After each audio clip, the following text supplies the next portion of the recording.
Joining me today on our first segment to discuss fantasy cross country is Michael Gray, who runs for Otterbein University in Ohio. Michael, thank you so much for joining me today. Thanks for having me on, Gavin. I'm excited to talk about this upcoming fantasy cross country season. Oh yeah, very exciting time of the year. One of my favorites. And we'll go into it more, but this is kind of my pride and joy. There's nothing I take more pride in than my fantasy cross country. It gets a lot of fun, and you've been right there along for the ride just about as long as it started. So it was only fitting you were here to talk about it with me today. And now correct me if I'm wrong, but fantasy cross country, although it's extremely insignificant, feels a lot bigger than when we first started doing it our freshman year.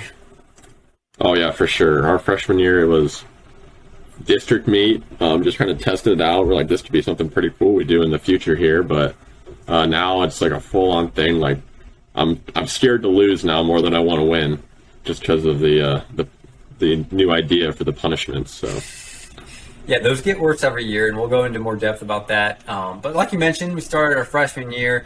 Our friend group of four, you, me, and then our other two teammates, Luke and Zach, we were talking about the OHSAA Central District Cross Country Championship race. So for those of you familiar with the Ohio cross country scene, that'll be familiar, the most competitive district in the state. And we ended up doing it again for the state meet. So essentially what we did, four of us came together, we drafted people from the Central District the first time, then the state meet, and we just kind of tallied our scores as if our teams were running against each other.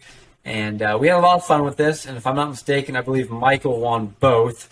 So he was kind of the veteran statesman of both. I think I came in second and won third in the other. So we had a lot of fun with that, and we carried it into next year, and we told our coach about it, and he was like, I love that idea.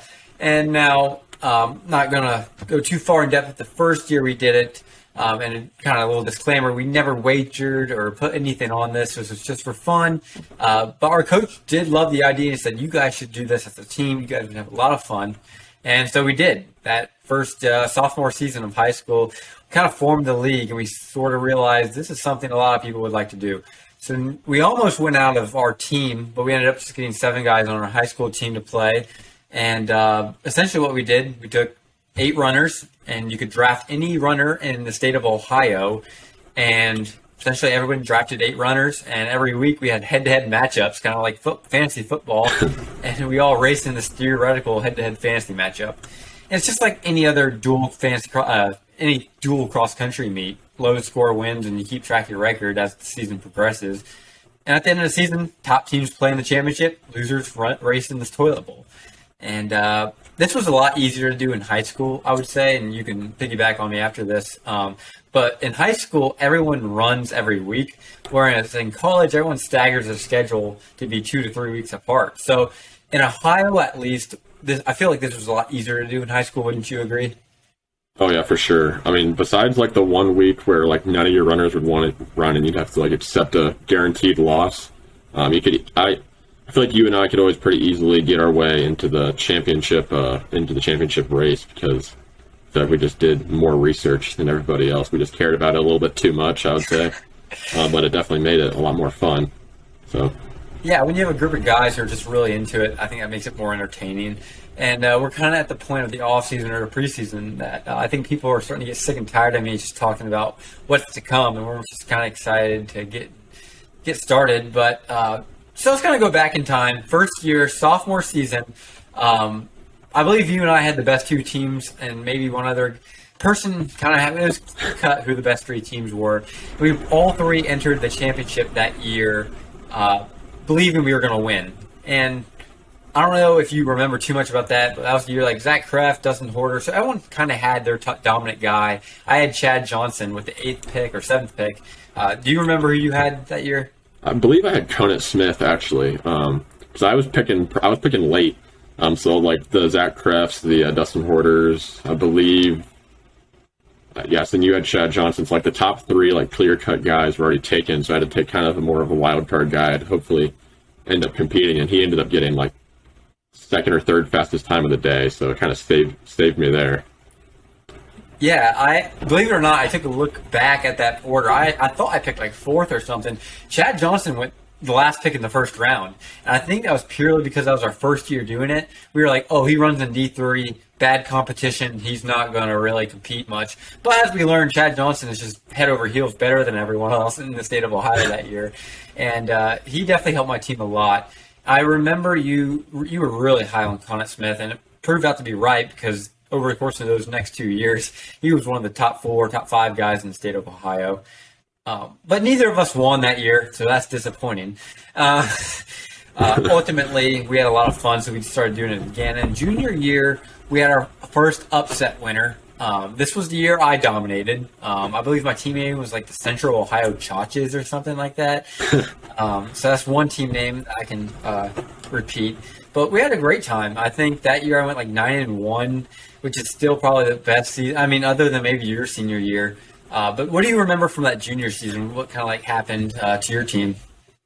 My junior year, I went more risky with my draft that year. It didn't pay off for me that well. I was probably 2-2 at the start of the year, and I was embarrassed because I tried so hard in that draft, and I was getting my butt beat. But then I made a quick pick middle of the year. Vincent Mari, picked him up. No one had him yet. He had yet to really have that breakout race. I kind of got him right before it. He boosted my team up. I was able to like scoot into the championship despite being like 5th in the regular season or something like that. But ended up getting beat in the championship by our coach once again, who got lucky for the second year in a row. I'm going to sell him short here. He got lucky 2 years in a row. Should have been me. Yeah, that second season we went into it, I was like, all right, I'm the best team. I think I had like Malachi Bronson. I took him in like the 6th round or something like that, and he was a top guy. I forget who my first runner. I think that year I had Connett Smith. I had like the 2nd pick. So I had Connett Smith, the best runner in the state. I had Malachi Bronson. I had 2 other guys, and I just had a very formidable top 4 that just didn't really perform at the state meet. And yeah, like you mentioned, Coach did not deserve that win that second year. I'll give it to him his first year. I think he might have had the best team. But that second year, I vaguely remember being like, yep, I had a better team. But, hey, props to him. That's 2 in a row. He sedimented himself as a quote-unquote Hall of Fame fantasy cross-country manager that year. And he probably proved why he was a high school cross-country coach by winning fantasy cross-country 2 years in a row. Yeah, he definitely deserved it. At the end of the day, he knew what he was doing. Both years he was asserted himself as one of the best managers. He knew what he was doing. He cared a lot, and I really appreciate him doing that. Kind of stepping in when we didn't have enough people to really fill a roster of teams. But moving on to senior season, this was the year I moved out of state, so we kind of had a little bit different rules. You could take all Ohio guys, but you could also draft me. And although that sounds insignificant, you'll soon find out that the pick of the draft ended up being the one kid from Texas you could take. So this year, Michael dominated. I beat him in the first meet of the year, which turned out to be one of the most important games of the year because it was Michael's only loss. So my team, I think, lost twice that year, 3 times maybe. Other people we had in that year, we had my old coach. We had similar people from other years. We had our friend Colin, our friend Luke, who has done it all 5 years. I believe that year we had Brady might have done it. But essentially, it's just a lot of our old teammates back at Jonathan Otter in Plain City. A lot of fun. But that year, Michael, I'll let you go ahead, take it away. Tell them about your team and what happened. Well, my team was solid all year. I had no competition whatsoever through the regular season. I've never been that confident going into a championship. The year before, like I said, I kind of like scooted into it, kind of backed into the championship. Kind of lucky. And the year before that, I was good, but I wasn't like top tier, like better than everybody else good. But that last year, I was stacked. I think I had the guy from St. Xavier. I can't remember his name. Oh, Nate Mountain. You had him too. Yeah, I had Nate Mountain. I got him in like the 4th round. It shows how much depth I had that year. And my team just in the state meet just did not run that fast. They all kind of did their jobs. They were all podium runners, but the course was just slow enough that Colin, who is he was probably the 3rd or 4th best team that year, was able to have some guys have great days. So he's right with me. And so it all comes down to Gavin's state meet, like a week or 2 later. If Gavin runs faster than a 15:40, he wins. If he runs slower, I win. And Gavin, I'll let you tell him what you ran at your state meet, which happened to be a much faster course than the OHSAA state championship course was that year. So. Yeah, I will concede that the Texas State meet, they always run the McNeil earlier in the meet year. That was like 3.23. So going into it, I was like, okay, this is 3.1. This is going to be a very fast race. I went 15:49 at the state preview earlier that year. Very confident. I remember getting a text from Michael, like, good luck. I hope you run a 15:40. So, I mean, obviously when it comes down to states a week later, I'm not thinking about fantasy cross country when I'm racing, but it was in the back of my mind when I finished. I was like, wow, I just cost Michael a state champion, fantasy cross country championship because I ran at 15:36 that day. It was pretty cool. Colin was very appreciative of my efforts. But yeah, he did not have the best team that year. I think as the year progressed, you and I realized Colin's team was a threat. He was very active on the waiver wire. I don't know why I remember this, but he had Mitchell Dunham. And for those of you who don't really know the names we're mentioning, I don't really expect you to. These guys are kind of the Ohio top 10 guys back then. They're not one thing Ohio has never done. They've never sent a big batch of people like NXN and Foot Locker, other than that one year when Kreft, Johnson, Scrape, Porter all went. But this is just kind of fun for us because these are guys that we grew up racing. We had a lot of fun with them. And it was just really cool to be able to like, okay, this race matters more than for just one reason. But we never really let it get in the way of our racing. So that was always really cool. And so Colin ends up winning our third year we did it. And just to kind of overview, we had a toilet bowl. And we had a different loser all 3 years. We had 1 year our friend Zach lost. And his punishment was to get kicked out of the league. The next year, Brady lost, another one of our teammates. What was his punishment? Well, he got kicked out of the league too. And I believe we reintroduced Brady that third year. I think Brady lost the first year, actually. And third year, we did it. We never did a punishment for the loser because our next year, going in you and I's freshman season, we realized we really wanted to do it again, but we didn't really know how to incorporate it into college. So I remember you and I talking about it. We were like, we kind of got to figure out how to do this. And I think we just kind of came up with the idea one night playing video games, probably playing Fortnite up late. Realized we wanted to do it again, so I got from some of you guys back from the league in Ohio, got some of my college teammates back, and I think we had a really good time last year. We had a nice group of 8, some of my college teammates, 2 of you guys, Michael and Luke, who I've mentioned before. And really, I thought, I'll let you take this one, Michael. What did you think of the first year of college cross country? It was a lot more difficult than Ohio cross country. I mean, you got to be paying attention to courses from all over the country that may or may not be the actual right distances. And I feel like, and the terrain of the courses are like a lot different. Like during the season, you definitely want guys from like California and like the South because they're just running faster times. But then once Nationals comes along, like you can get those guys like for Gavin, Beatles ended up winning him the championship versus I had the opportunity to trade for him. I didn't want him at all because of just how the times he had been running all year. I didn't think he'd be able to compete. But yeah, so I mean, you got to get those guys that are running fast times early in the year so you can get in. You got to avoid the toilet bowl because that's the ultimate goal is to not lose. You want to win, but you cannot lose because it's bad. The punishments are bad now. So yeah, you got to avoid the toilet bowl, first priority. Then once you're in the championship, then you start making some moves to get some of those Northeast guys, the Midwest guys that are maybe running a little bit slower courses that can kind of win you that championship when the time comes. Yeah, there's a whole lot, like a whole different chapter of strategy that goes involved for cross country. Like you mentioned, the different regions, different courses.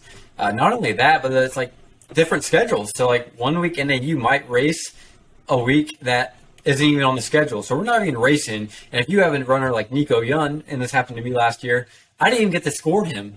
Of course, we fixed the bug in the schedule this year so that we will make sure they do race. But, I mean, last year that was a trial run, really, and it was just really cool to see how it panned out. And like you mentioned, I finally got the monkey off my back. I got my first fantasy cross-country championship. Let me tell you something. That was so fulfilling. I wanted that so bad. And it was pretty cool, though, because really, it's cool that we were together for the for the days leading up to the championship in Cincinnati, we were kind of able to make trades. So once you get to the championship and the Toilet Bowl, the races separate. So the three teams in Toilet Bowl and the 5 teams in the championship race, they kind of work together to help each other. So I made a trade with one guy. I said, you can take 3 of these 5 guys, and you have to give me Wesley Kip too. I knew my team had plenty of depth, but I needed another front runner. So I gave him like Vincent Kiprop, Isaiah Rodriguez, and Amon Kemboy. So 3 really good guys that finished in the top 20 for Wesley Kiptoo, and ultimately that helped me win the championship. You even made a trade. I think you gave up like Shea Foster and Josh Methner for. And it was a big trade for me. I got Bienenfeld for Methner. I gave up Foster too, but I also got somebody else. I can't remember who it was, but it ended up being, it's really screwed Luke over, and it saved me from the punishment. Honestly, that trade did. So good trade for me. Yeah, knowing what happened last year, you kind of came in more unprepared than you did for any other high school fantasy league. But knowing you're just as competitive as me. If there's anyone who's more competitive than me, it's you. So I know you're not going to let that happen this year. You've already been doing your research. So we're all very excited for this upcoming season. We still haven't conducted the mini punishment for the loser, but that's pretty harmless. It's not going to be too bad. It's going to be some fun with the guys. But this past off season, we started introducing these off-season articles, and the guys kind of ate it up. So real quickly, to show you what fantasy cross country is all about, we kind of started writing articles for each other, making announcements, introducing the team names that way. So we really made it really interactive, and I think that's really when fantasy cross country, you're this is more than just a seasonal thing. This is all the time thing. We have a lot of fun with it. I mean, we just make fake rumors. We just create funny rivalries so we can have rivalry during the season. But we got a few changes this year, like conference champion gets -2 points off their point total for that week. So it's a lot of fun. Really excited to see the conclusion of this year. And I don't know, is there anything you're looking forward to most this season? Coming for your crown this year. I'm not coming up short again. I've come up second twice. This year I was in the toilet bowl, unfortunately. I escaped that punishment by the skin of my teeth. And this year I'm getting in the championship race, and I'm coming for you. Yeah, so this year we have 13 people instead of 8, or the usual 7 or 8. So draft's a lot deeper. You have to draft 10 this year instead of 8, just to accommodate for that first week, which is really difficult in college fantasy cross country. So 130 guys are getting drafted. It's going to be pretty cool. But you're going to have to do a lot of research, and trades are going to be important. And I'm going to be honest, if you don't make free agency pickups, you don't make trades, you're going to find yourself in the toilet bowl. Because I believe that structure this year is 6 teams in the championship, 7 in the toilet bowl.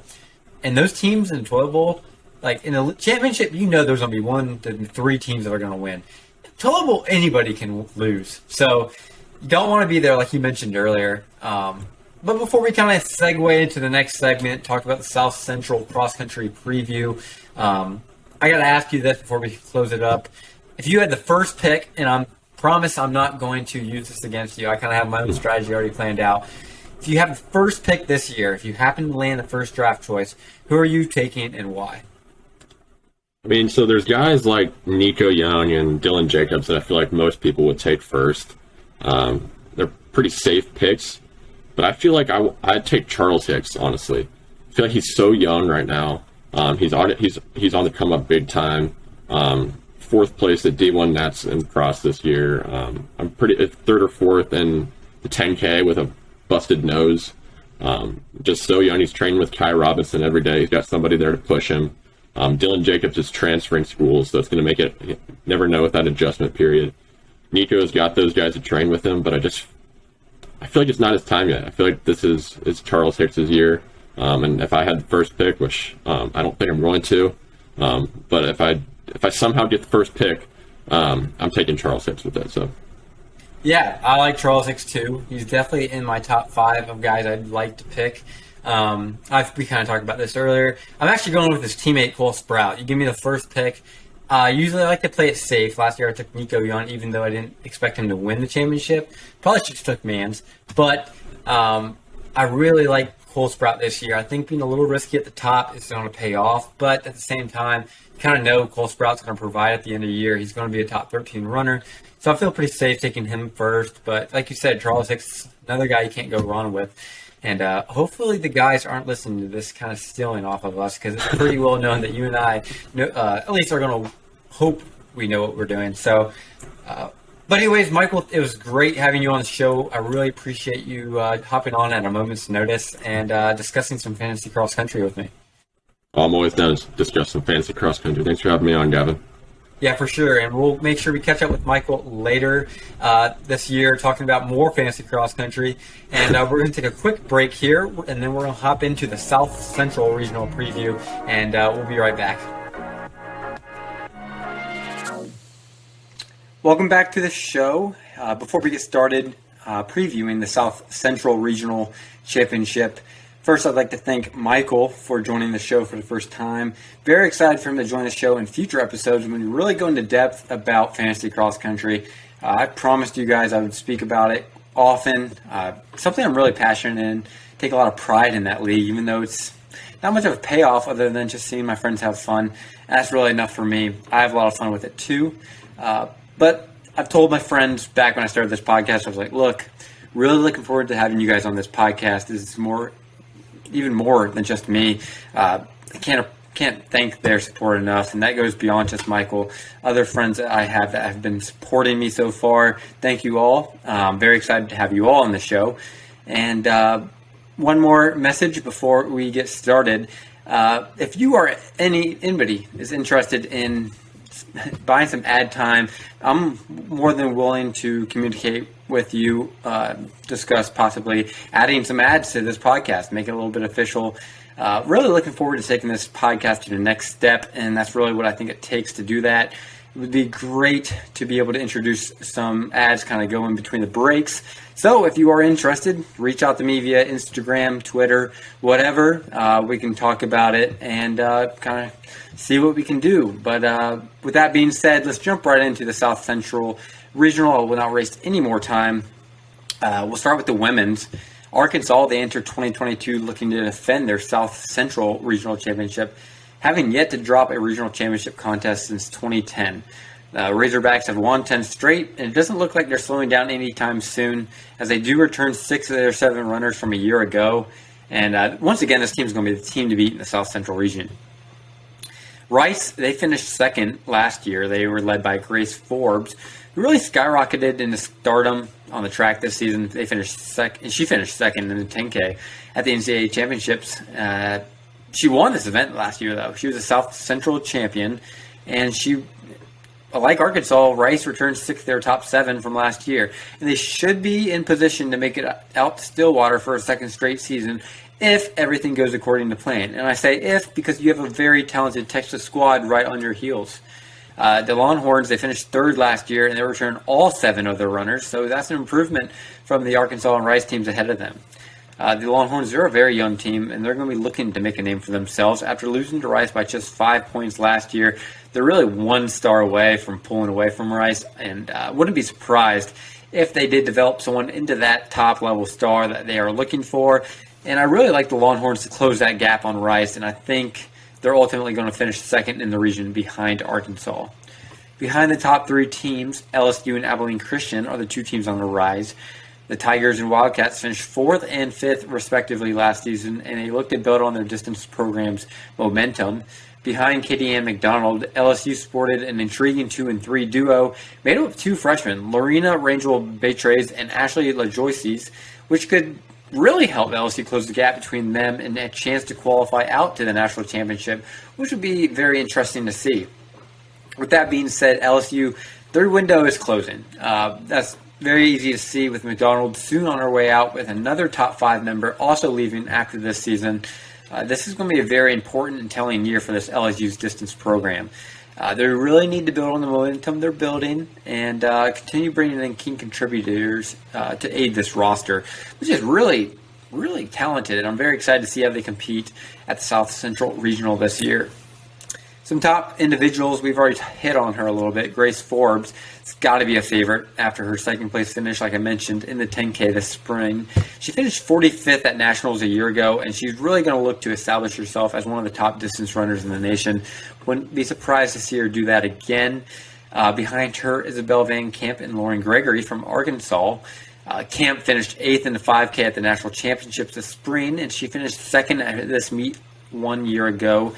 And she'll look to do much of the same as last season and help this Razorback team improve on their 8th place finish at Nationals from a year ago.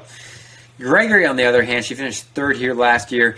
She's one of, if not my favorite runner in the NCAA. I love the way she competes and runs each race. She is not afraid of running in the front pack, regardless of the pace that is set. But she's incredibly mature and seems to have an innate ability to determine if a specific threat is serious or not. And I think that's very underrated, especially for one of those top runners who's really on the brink of breaking through to her first national championship. She qualified to nationals in both the 5 and 10K this year as well. She finished 5th in her off event, the 5K, and she even qualified for U.S. championships this season in the 1500. So she is just as well-rounded as anybody else in the NCAA, and I really like Gregory this year. I think she'll finally get the monkey off her back and finish inside the top 5 at cross-country nationals, competing for the win right there with Mercy Chilengat and Caitlin Tui, who seem to be the two presumptive favorites heading into Stillwater this fall. Irene Rono, you got to mention her from Abilene Christian, finished 4th a year ago at this meet. And she's coming off a 26th place finish in the West Preliminary meet this spring. And she's leader of the fast-growing Wildcat distance program and really holds key to this team's future success. A win for Rono could mean even greater things for Abilene Christian moving forward, and she's more than capable of sticking with the leaders through the first 5K. And if you make it to the final 1,000 of any race, you always give yourself a chance to win. She's the key to this program, key member of the Abilene Christian Wildcats, and I think she has a chance to really turn this program into a contender for years to come.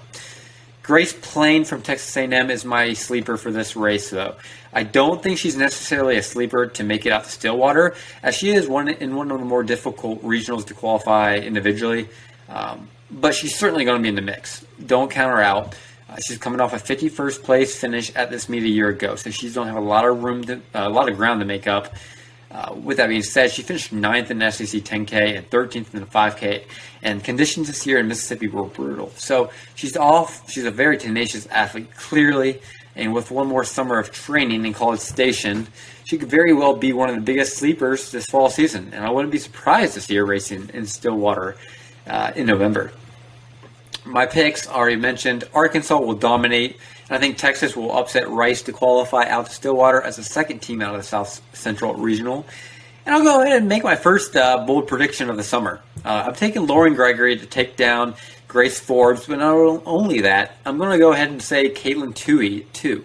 I'm taking Lauren Gregory to beat Caitlin Tui in Stillwater this November, and I think the only person she'll lose to is Mercy Chilengat. So that'll be my 1, 2, and 3 predictions for this fall championship race. Transitioning now to the men's, to no surprise, Texas and Arkansas, they're really going to run away with the South Regional again. They're both scored over 120 points, more than third place last year. They beat Arkansas State decisively. And there's really little to no debate as to which teams will come out of the South Central this year and head to Stillwater. But instead, the real question is going to be, can Texas build on their success and win their third straight and really continue building on this legacy they're building, this dynasty they're building down in Austin? They're really becoming one of the most powerful, the biggest powerhouse team in Texas and possibly the nation. So it's going to be very interesting to see how the Longhorns build on that success. However, that took a hit this week when it was announced Yassine Abdallah will be leaving Texas to join Coach Carlson and Dylan Jacobs at Tennessee. But the Longhorns are still a team to beat in South Central, in my opinion. Everyone else from their young core returns, aside from Abdallah, and the Longhorns are certainly going to be a force to be reckoned with. And they're probably the most well-equipped team to win this region. Not only do I like Texas to win the South Central region, but I think they're going to finish inside the top 10 at the national meet in 2022. And like I mentioned, big things coming from the boys in Austin, Texas this season. Arkansas is another interesting case, though, considering the weaker regional. They do have some some things they need to sort out. But this team enters the year significantly underwhelming in comparison to last year's team. They lose Amon Kemboy. They lose Gilbert Boyd. They're both gone. And with just Emmanuel Chesabaum and Andrew Kibbitt returning, however, they only have 1 year eligibility left. But there's plenty of depth on this team. And in addition to that, this team has a lot of veteran leadership, which is something Arkansas has always done a really good job of doing. And it's really going to come down to a battle between veteran leadership and a young core. So Texas and Arkansas, they're on a collision course. Really excited to see how it goes, but I don't think it's going to be that 3-point margin of victory this year. I do think Texas out-edges them by maybe 5 to 15 points this year. Some individuals to watch, you got to take a look for Half-2 Knight from Texas. Knight just barely edged out a win at the regional meet last year, and he returns with hopes of defending his title once again. He quietly is putting together an awfully impressive collegiate career. And I think this is really when he's positioned himself to battle for All-American honors this fall. He's more than capable of doing so considering his range, and he should be the favorite to win the South Central Regional. Quanelli Methembu from Texas State is right behind him. He lost to Knight by just 0.7 seconds last season, so he's going to be looking for redemption, and he's more than capable of knocking off Knight and taking that South Central crown. Interesting enough, the last these two men met. They both DNF'd the West preliminary race they were in. So this contest is just a little bit more interesting because of that. They both share a similar background. They're both looking for redemption, and it should be a hotly contested race. Emmanuel Chesabaum from Arkansas, he's another one I think is more than capable of catching Nathan Methembu. Last year, the Razorbacks trio, they helped carry along the rest of their squad and sacrificed a potential regional championship by pack running. Didn't finish as high as you would have thought they would have. Without Kemboy and Boyd this season, I do think Chesabaum will have free reign to attack early and set this race's pace from the get-go. And I think a race like that really favors Chesabaum. He seems to strive on his feet late, and I really think he's a true favorite to win this race the longer it goes. My sleeper in the men's race is Cruz Gomez from Texas. He put together 3 very strong college seasons so far, and I think he's really ready to take that next step and do what it takes to become a star in this sport. He finished 9th in this race last year, but he dipped under 14 in the 5K this spring. And not only that, but he qualified for the West preliminary race in the 1500. So he has immaculate range. He has plenty of endurance, and I think he's a serious threat entering this race next year. But it's not just that. He qualified for the DMR with Texas twice in the Indoor National Championships. So Gomez has everything he needs in order to take that next leap of faith into stardom, and I think this upcoming academic year will be one for Cruz Gomez to really take that leap of faith, like I mentioned, and become one of the headline runners, especially in that South Central Regional. Be on the lookout for him to finish in the top 5 this year. My picks, Texas escapes Arkansas, like I said, 5-15 point deficit. I'll go with 12 to be exact, but I think the 2 will dominate the field. And I'll go with the grain here. I'll take Half-2 Knight to edge out Methembu from Texas State. And I think they'll both track down Emmanuel Chesabaum, who will make a move around 6-7K. Because I do think Chesabaum is going to want to go out there and win this race, but I just don't think it'll be enough to beat Knight. And that'll be it for the South Central Regional. We're going to transition now to the last segment of the show. We have Nyah Hernandez, funny enough, from Arkansas as well. She'll be joining the show. She's going to break down a few themes: her transfer from Kennesaw State, decision to join the Arkansas Razorbacks, including her high school career, which was one for the ages. One of the best runners in the state of Georgia, especially as a freshman. Impressive resume. Very excited for you to hear what she has to say. And stick around, and we'll see what she has to say coming up next. Joining us on the Outside the Oval is Arkansas Razorback Nyah Hernandez, who recently transferred from Kennesaw State and is opting to spend her remaining 3 years in beautiful Fayetteville, Arkansas. Nyah, thank you so much for joining me today, and including the, sarcastically, I'm speaking, lovely Clemson flag behind you. Yeah, I'm excited to be here. Thank you. Super cool. Yeah. Obviously, I'm a little biased being your teammate for the past 2 years. I've been able to see your training, see your racing, and your decision to transfer has really flown under the radar. You're an incredibly accomplished runner. Like I said, gone 16:39 the 5K, 21:30 as a freshman in the 6K, and that's really without ever running a 10K, which is what I consider, or at least believe to be, the event you're best built for. So that's a little exciting, have a little bit of potential.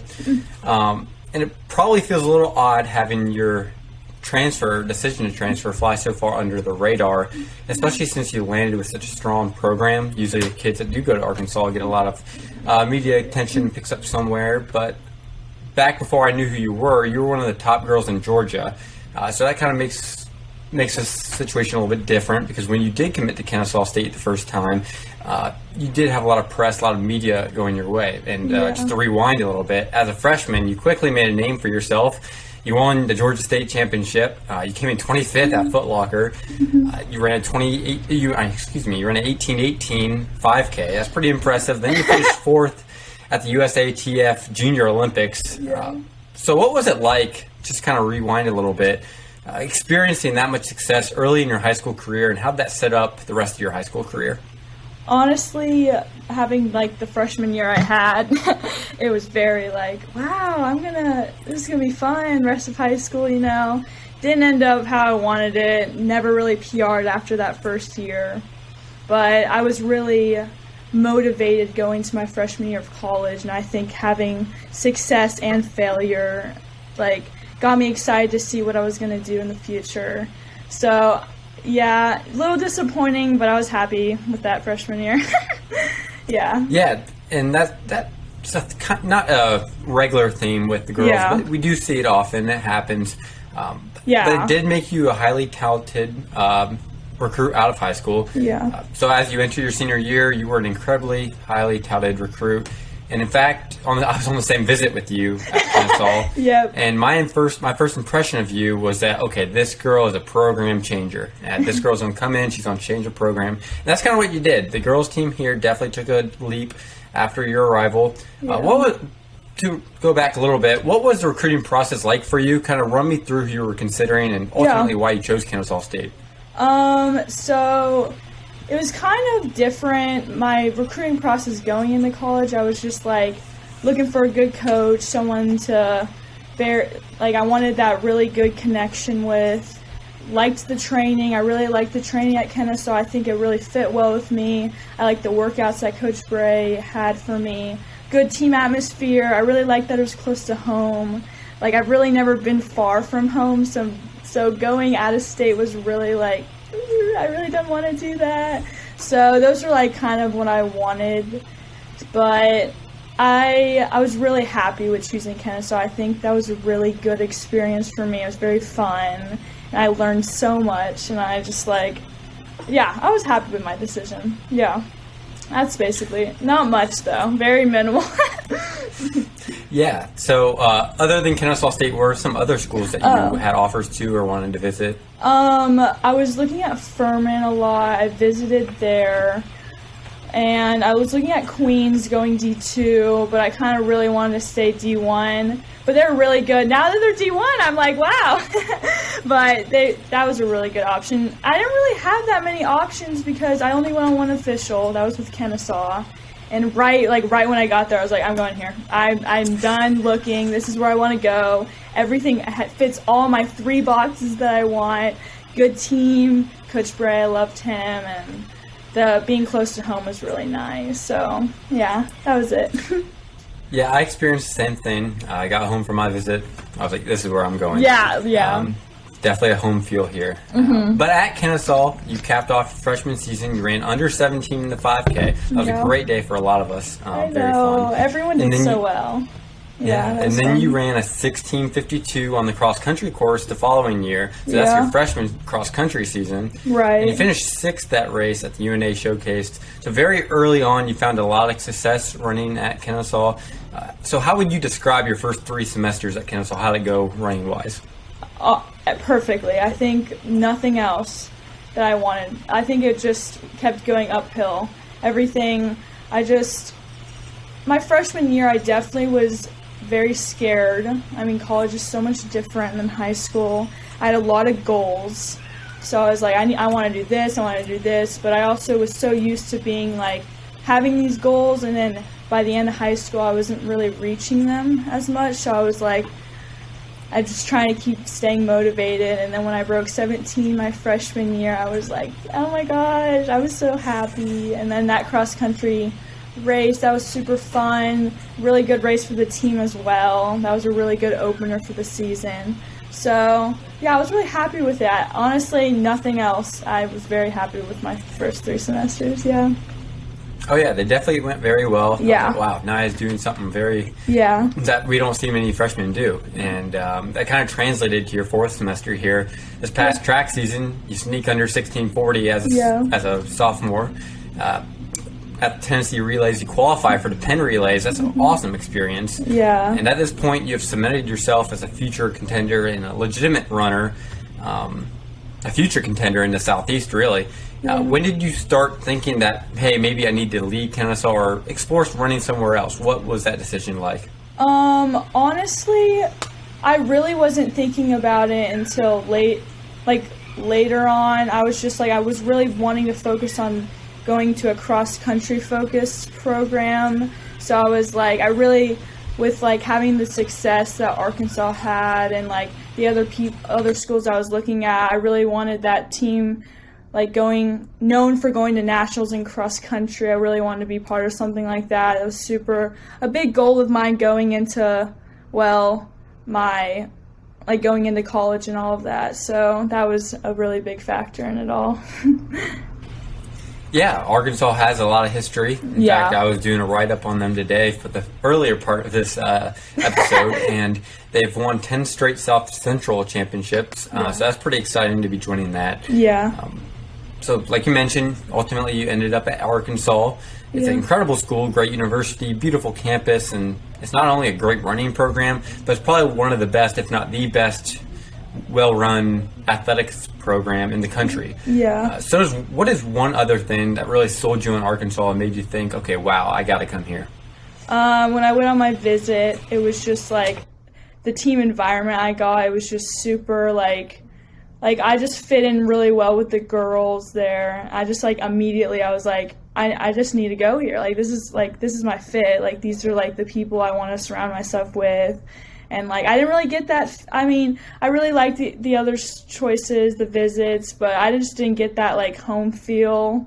I just really enjoyed it a lot, and I really liked the whole team atmosphere there.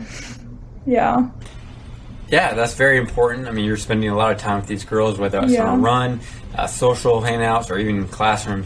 Tend to get a lot of classes with your teammates. Right. So that's very important, and feeling at home as well, especially since you've lived so close to home for so long. Yeah. So one last question as we're heading into this fall cross-country season. In more of a broad question for the next 3 years, what are some goals you have at Arkansas, maybe team-wise and individually? What are you hoping to achieve in Fayetteville? So cross-country is really important to me.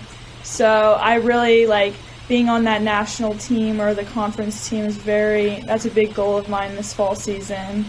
And just honestly just improving on all my times, having more experience out there at those big meets. I'm just really excited about all of that.